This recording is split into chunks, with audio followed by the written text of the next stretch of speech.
সত্য কথা যখন একদম গায়ের মধ্যে লাগে তখন মানুষ কতটা উত্তেজিত হয়ে যায় সেটাই আজকে তোমরা সবাই আরশ খানের ভিডিওতে দেখছো, যে ও যে আখির সাথে ছাদে ধরা খাইছিল সেটা আমি বলাতে ওর কি পরিমাণ গায়ে লাগছে। কারণ সত্য কথাটা ও পুরা ভিডিওটায় কোথাও তো এই কথা উল্লেখ করলো না যে প্রমাণ আছে ওদের কাছে ধরা খায় নাই।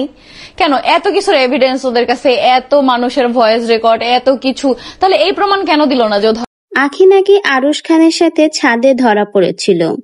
এই কথাই এবার তিশা তার লাইভে ফাঁস করলো এবং তিশার সাথে আরশ খানের কথা হয়েছে।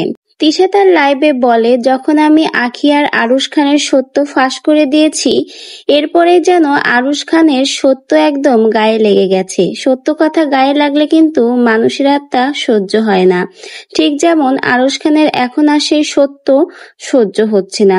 তিশা যখন আরশ খান ও আখিকে নিয়ে ছাদে ধরা পড়ার কথা ফাঁস করে এরপরেই তিশার সাথে আরশ খানের কথা হয়।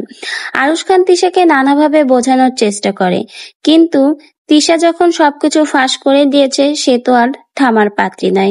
কারণ আমাদের তিশা আপা তো কখনো এত ধোয়া তুলসী পাতা না যে অন্যের কুকীর্তি কখনোই সে ঢেকে রাখবে।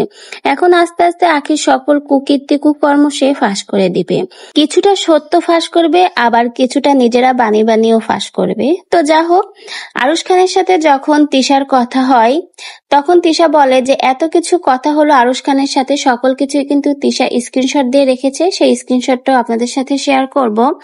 তার আগে বলে রাখি, এত কথার মাঝেও কিন্তু আরশ খান কখনোই বলেনি যে আখির সাথে তার কোনো সম্পর্ক নেই বা তারা ছাদে ধরা পড়েনি। তিশার এখন একটাই কথা, যদি আমি মিথ্যা কথা বলতাম তাহলে ওরা কেন প্রমাণ দেখায়নি, কেন ওরা এই বিষয়ে কোনো কথা বলেনি, চুপ ছিল।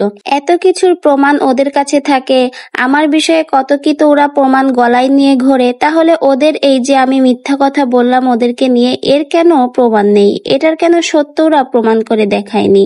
তাহলে বুঝতে হবে আমি যে কথাগুলো বলেছি সেটা সত্য। সাহস থাকলে প্রমাণ করে দেখাক। তিশা তার সেই আরশের সাথে কথা বলার স্ক্রিনশট শেয়ার করে, সেখানে আরশের সাথে যে সকল কথা হয়েছিল সেগুলোই কিন্তু শেয়ার করেছে। সাথে তিশা তার পোস্টে লিখেছে, আরশ কিরে ধরা খাইছিলি, সত্যি বলাতে ক্ষেপে প্রমাণ করে দিলি যে তোরা ধরা খাইছিলি, আসতেছি লাইভে তোর আর তোর আখিমারে ধুইতে। এরপরেই তিশার সাথে আরশের মেসেজে যে কথাগুলো হয় সেই কথাগুলোর স্ক্রিনশট শেয়ার করেছে তার ফেসবুক পেজে। তিশা এবার আরশ আর আখির মধ্যে যে সম্পর্কটা আছে সেটাই ফাঁস করে দিল, আর এটা যে সত্য সেটারও প্রমাণ দেখিয়ে দিল। এখন কথা হলো, এই দুই সতীন তিশা এবং আখির মধ্যে কে সত্য বলছে কে মিথ্যা বলছে আসলে বোঝাটা অনেক বেশি কঠিন। কারণ তিশা যে এই আরশের সাথে আখির সম্পর্ক নিয়ে এই স্ক্রিনশট এবং ভিডিও শেয়ার করেছে, হয়তোবা এর পরবর্তীতে আখি এসে তিশার নামে নতুন কোনো আবার ভিডিও শেয়ার করবে। যেমন রিসেন্টলি কিন্তু বলেছে তিশার সাথে নাকি সাইমনের একটা সম্পর্ক আছে, আর ইতোমধ্যে সাইমনও কিন্তু আরুষকে আর আখিকে সেইভাবে ধুয়ে দিয়েছে, সেই ভিডিওটাও আমি রিসেন্টলি আপনাদের সাথে শেয়ার করব। এখন দেখার পালা, তিশা যখন আখিকে নিয়ে আর আরুষকে নিয়ে এত কথা বলেছে, এখন আখি তিশাকে নিয়ে নতুন করে আবার কি কথা বলে, এখন শুধু সময়ের অপেক্ষা।